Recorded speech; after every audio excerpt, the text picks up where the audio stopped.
आज हम सीखेंगे काउंट करना। क्या करेंगे? काउंट करना सीखेंगे। काउंट करके बता सकते हो? काउंटिंग आती है? Yes ma'am. तो ये बताओ इनमें पेंसिल कितनी है? काउंट करके बताओ।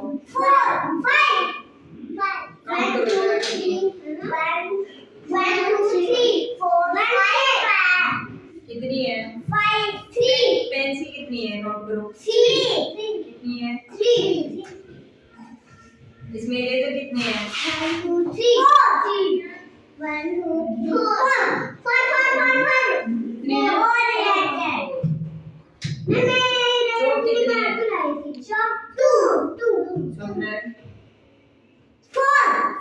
4 पेन कितनी है? 2 कलर भी है क्या इनमें? 1 ये कौन सा कलर है? येलो ऑरेंज ये कौन सा कलर है? White very good. ये कौन सा है? व्हाइट हो गई।